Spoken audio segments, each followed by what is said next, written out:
The Tom Woods Show, episode 1137. Prepare to set fire to the index card of allowable opinion.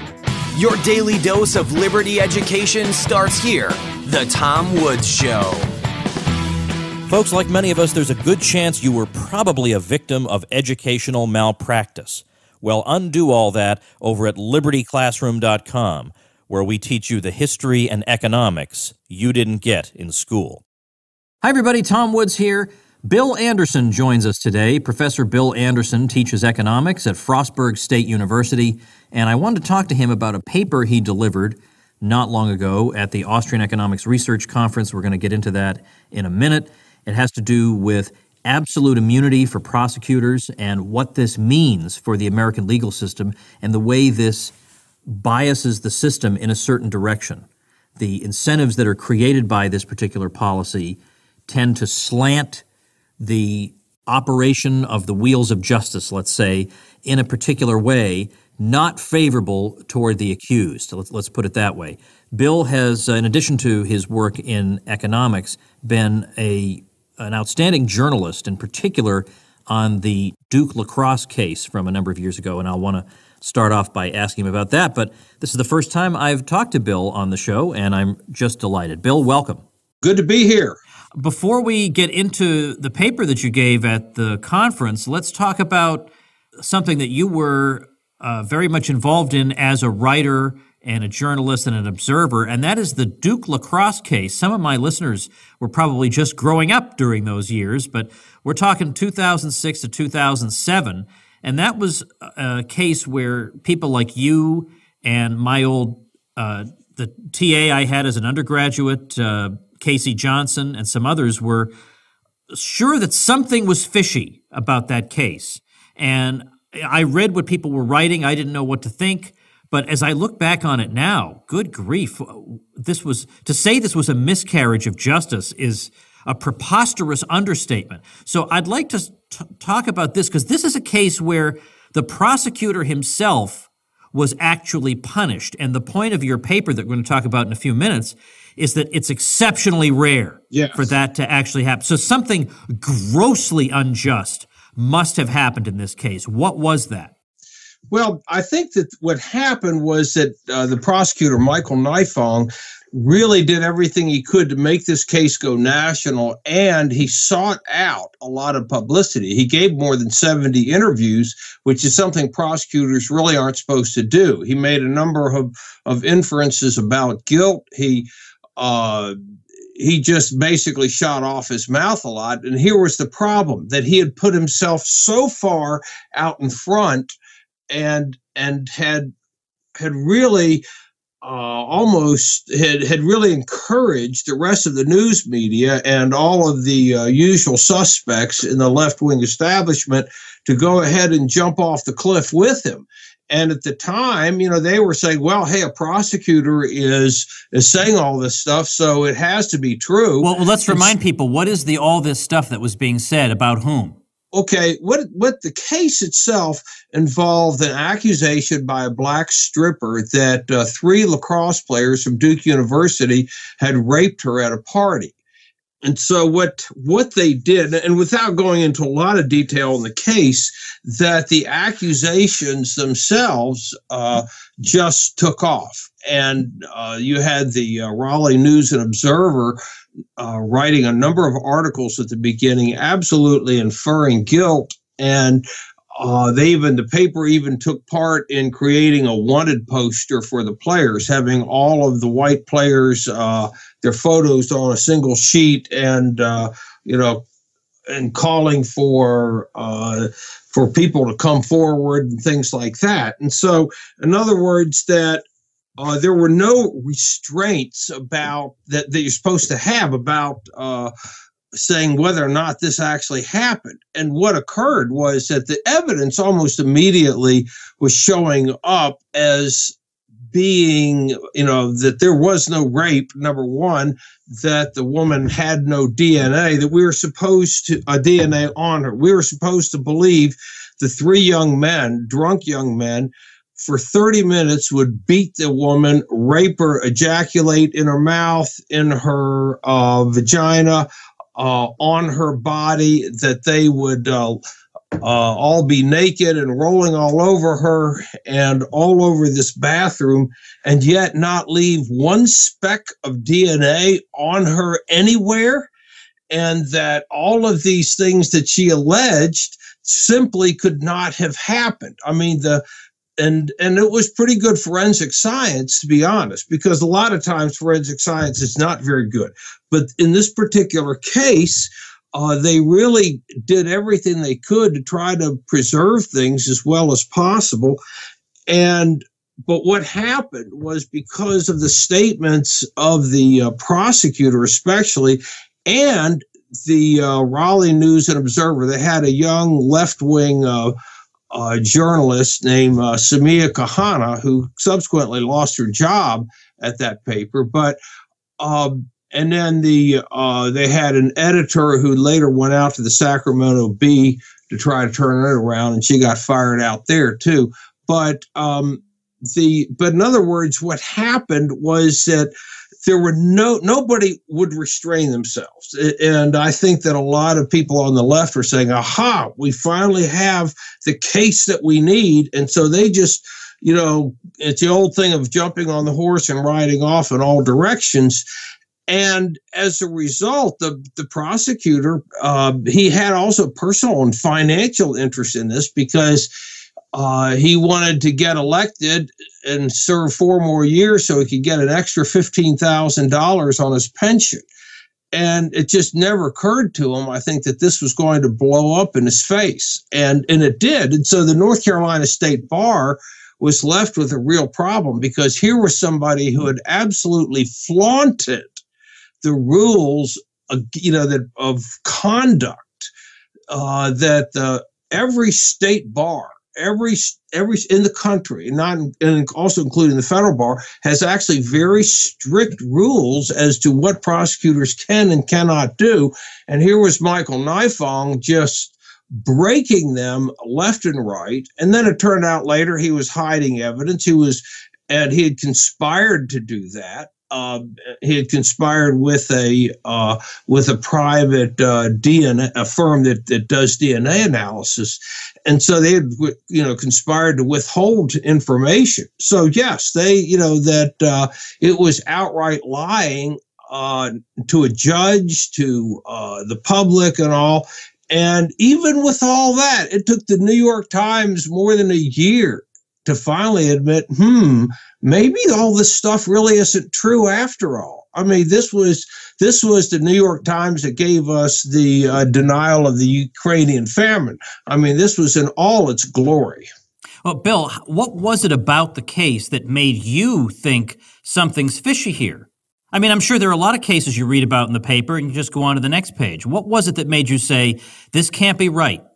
Well, what made me think about that was first that the whole issue of DNA, and also thinking, wait a second, what is the evidence? I was an athlete in college, a pretty good one back about 45 years ago. I ran track at the University of Tennessee, and I'm fully aware of things that athletes are capable of doing. And yes, that there is sometimes that sense of privilege and god-awful behavior that we see. And so that got me interested at first, but I was already writing about prosecutorial misconduct, and I think I was probably loaded for bear, as they might say. But in that particular situation, it was obvious, we have a real problem, because I knew that in that situation, DNA would have to play a role. It would have to. If everything that was being alleged had happened, including, by the way, that these guys had not cleaned up the bathroom after this infamous party where all this stuff supposedly took place. And also, I'll be honest, anytime the New York Times really jumps on something like this, you can usually figure that they're going to be wrong. And so and in the end, to be honest, it was kind of like shooting fish in a barrel.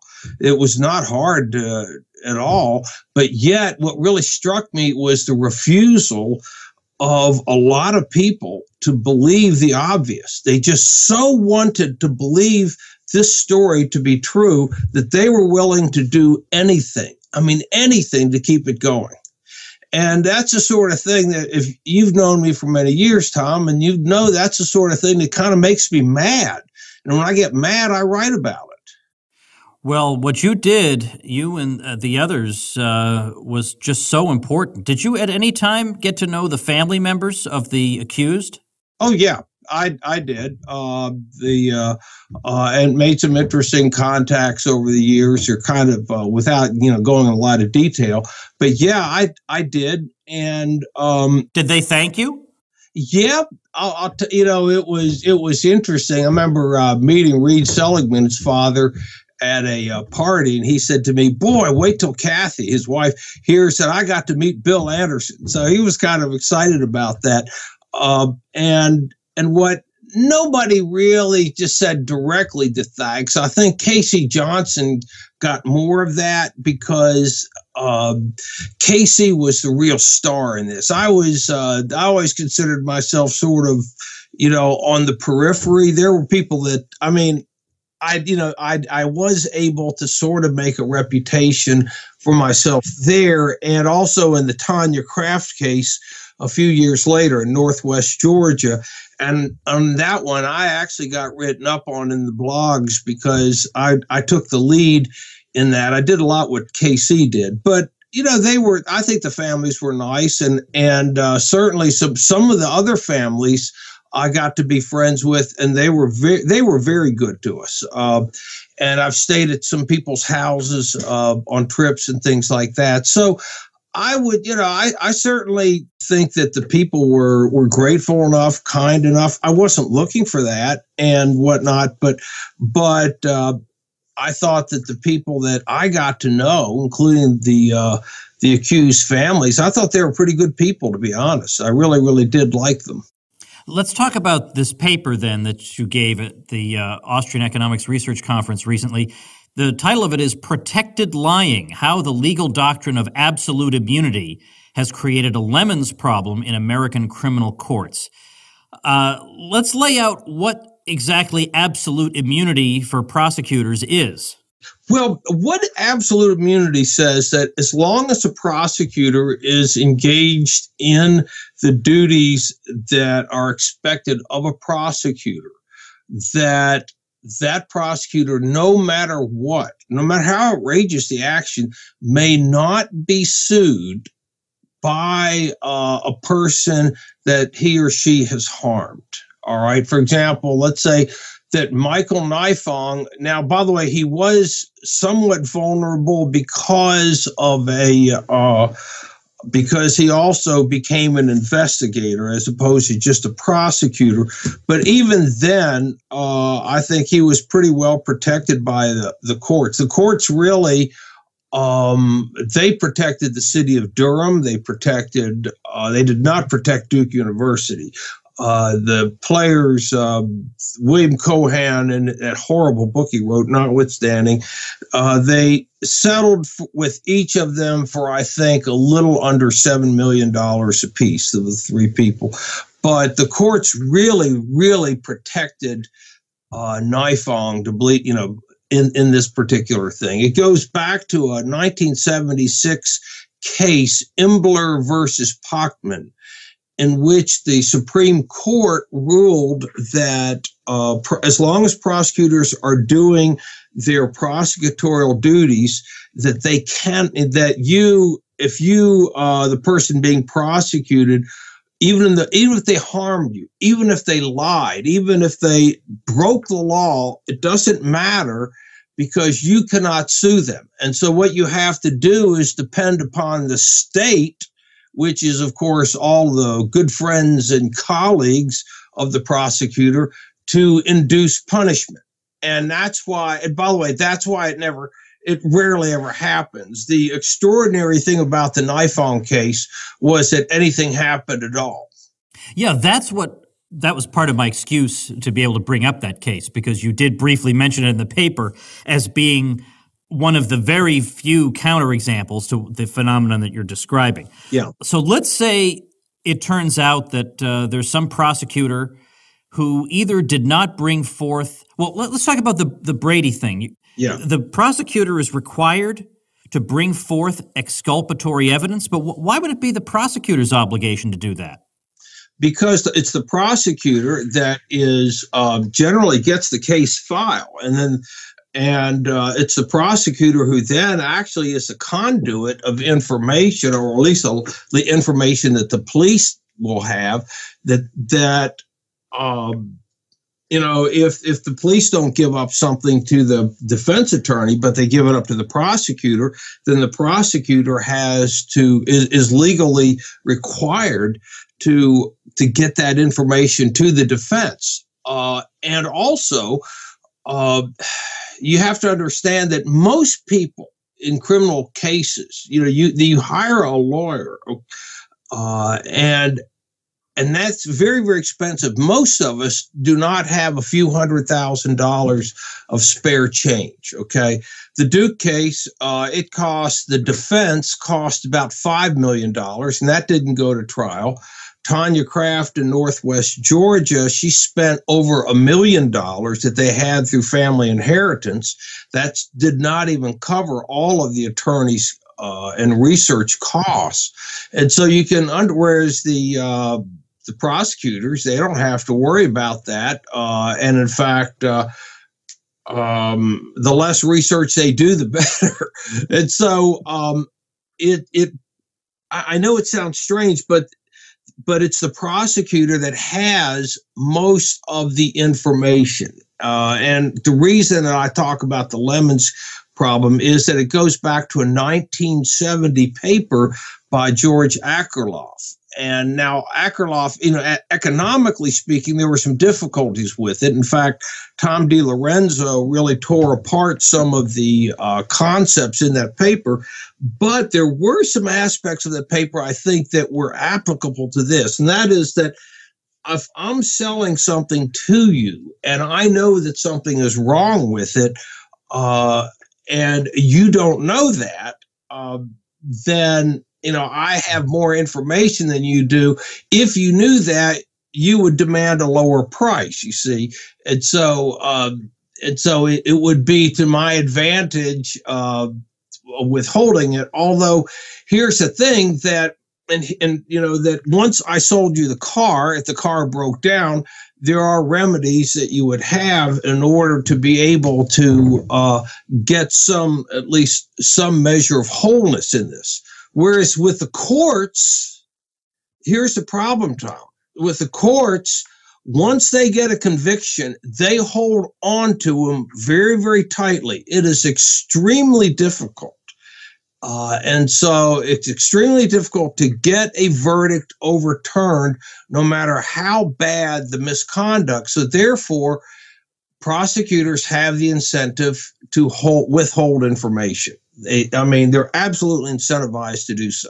So that's the key. It seems to be so often the case that critiques of the market hold, 50 times more when you apply them to the state itself. Because when it comes to asymmetric information, which is what Akerlof is talking about in that paper, well, what better example of asymmetric information could you have than a prosecutor who won't hand over exculpatory evidence and who then is more or less protected by absolute immunity from the possibility that the verdict could be overturned? Yes, Tom, what happens in this is that prosecutors are incentivized for convictions. That's how you get not only promotion and raises within that organization, but it's how you also make a name for yourself. Some of these guys end up going to high-priced law firms afterwards. Let me give you an example that a lot of people don't know about, and that was the Enron case. And you had the lead prosecutor in that, lead federal prosecutor, and right now I can't think of his name, but he was actually sleeping with a journalist from then Fortune magazine and also CNBC, who was also writing about the case, and she put forth a lot of propaganda about it. And and afterwards they got married. Now they deny that they had even had any contact beforehand, which was total nonsense, an absolute lie. But here was the thing, that the prosecutor afterwards got a job with a high-powered Chicago law firm, and she went on with Vanity Fair. So it was something that financially, the conviction was it meant millions of dollars to this wonderful couple, and so on, and so that you are financially and reputationally incentivized for convictions in that position. So that's the positive set of incentives. However, on the negative side, here is the beauty of it. Okay, I say, beauty in quotation marks, that there is no downside. If you're caught lying, it's, no harm, no foul, or, you shouldn't do that. Hold your hand out so we can tap it, and so on. And so, that the chances of actually, being punished, even if you're caught, and that's the thing, even if you are caught, the chances that you are going to be punished are almost zero, which gives you a true perverse set of incentives. So yes, it's absolutely the state, even though the markets don't have these kinds of incentives, Tom. They just don't. That there's always, almost always, something that you can do to pursue at least some form of wholeness, where in the courts, especially in government-run courts, it is nearly impossible. And, you'll see these stories, so-and-so let out of prison after 20 years for a crime that he didn't commit. And you have to ask yourself, well, how was it that he got there in the first place if he didn't commit the crime? And are police investigators that bad? Are prosecutors simply just that ignorant? No, it's that a lot of times people know that they're lying, but it doesn't matter because the state encourages. More with Bill Anderson in just a moment after we thank our sponsor.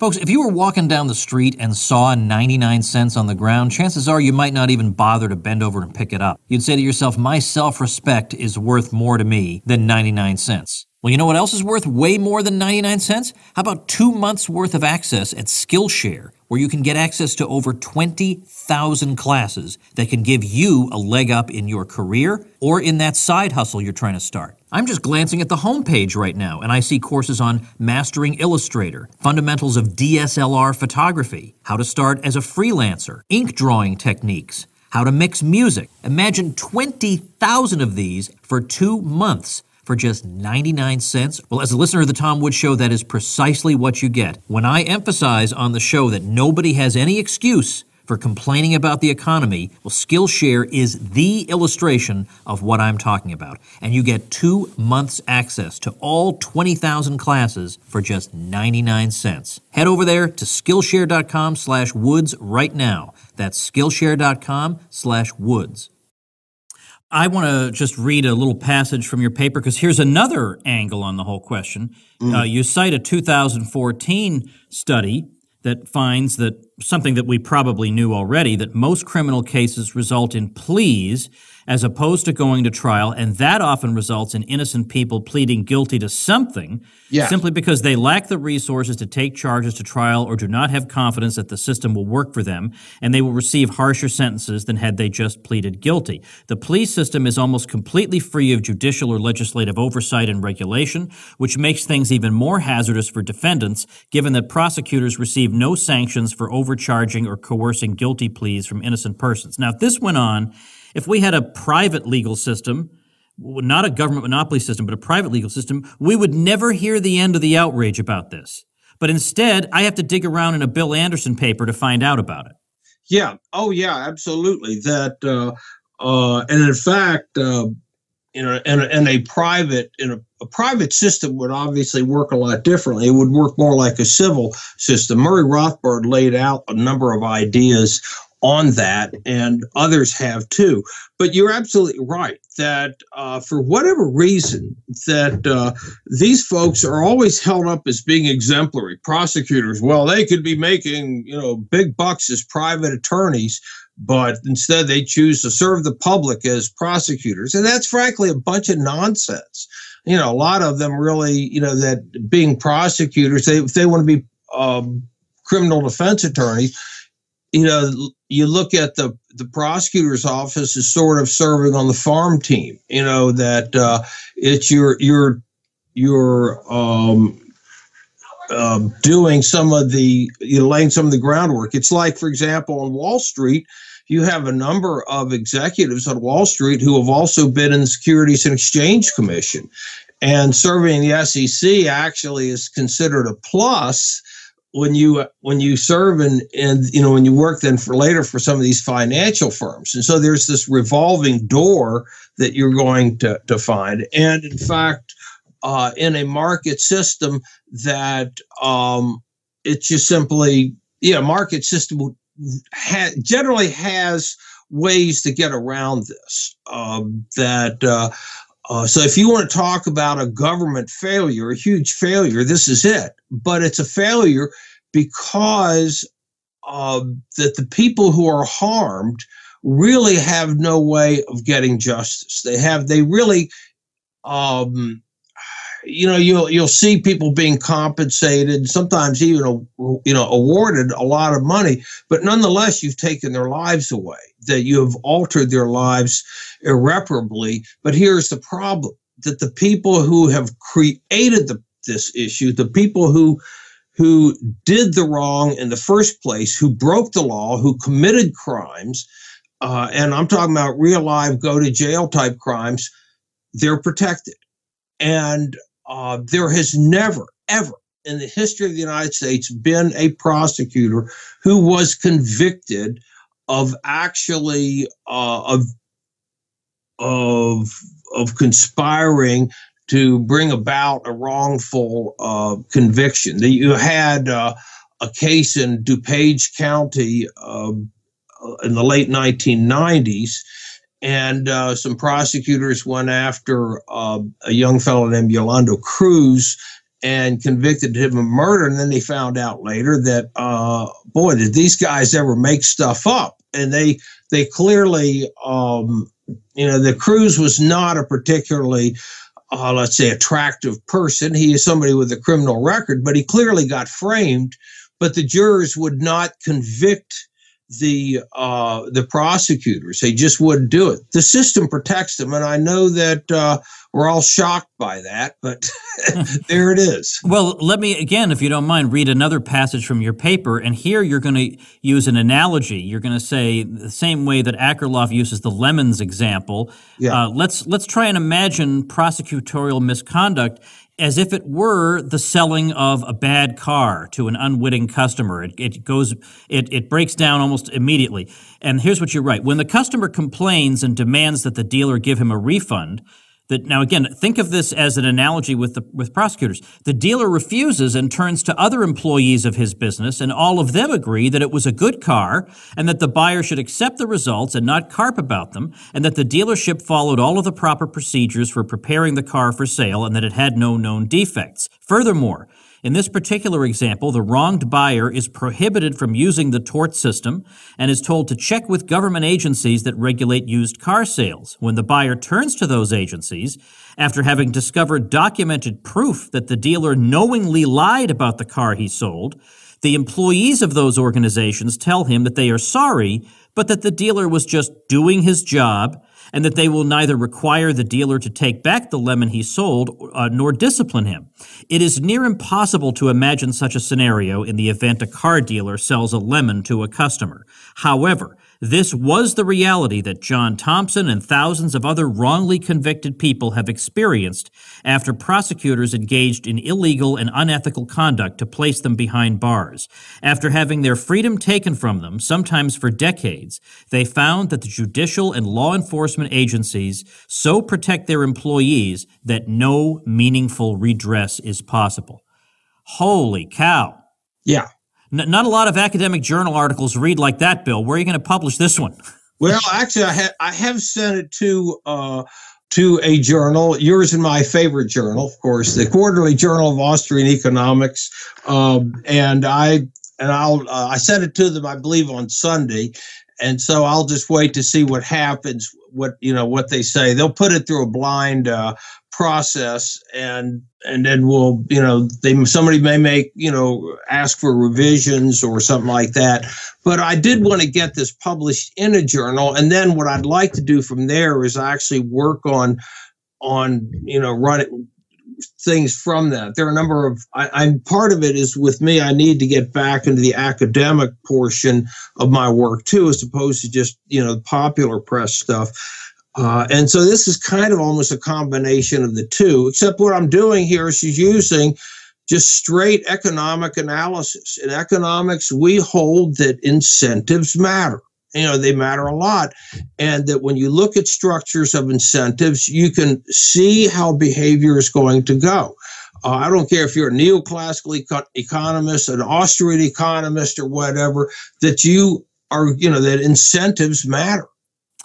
Now, this paper, unfortunately, until it gets published, there's no way people can read it. You don't have like a working paper version I can link people to? Well, that is the working paper. You can do it. The one problem is that, I don't know, it's one of these things that it could affect the so-called blind grade process. Oh, yeah, that's true. Yeah, if people know. Yeah. All right.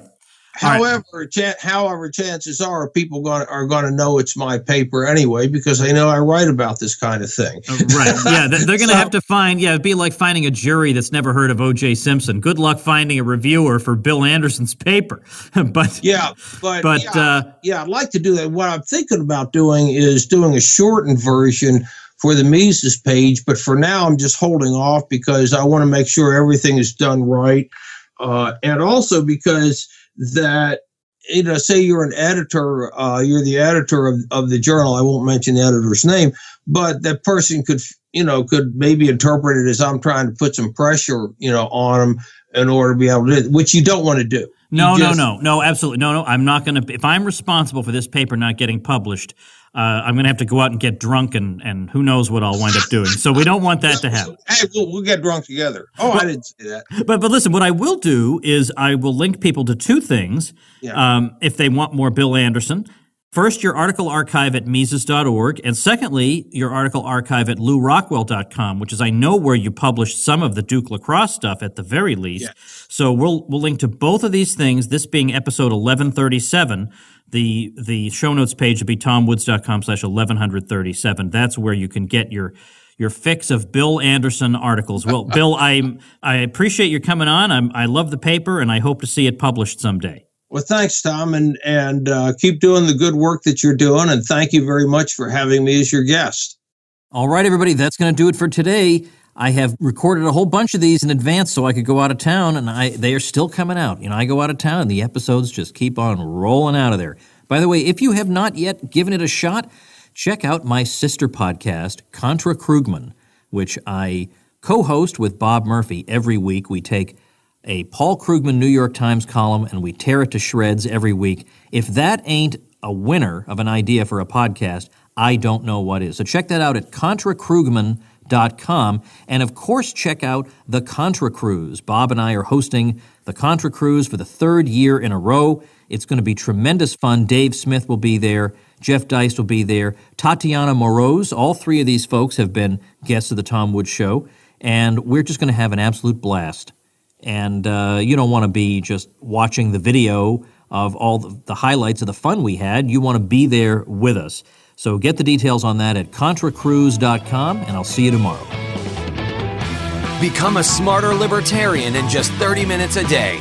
Visit TomWoods.com to subscribe to the show for free, and we'll see you next time.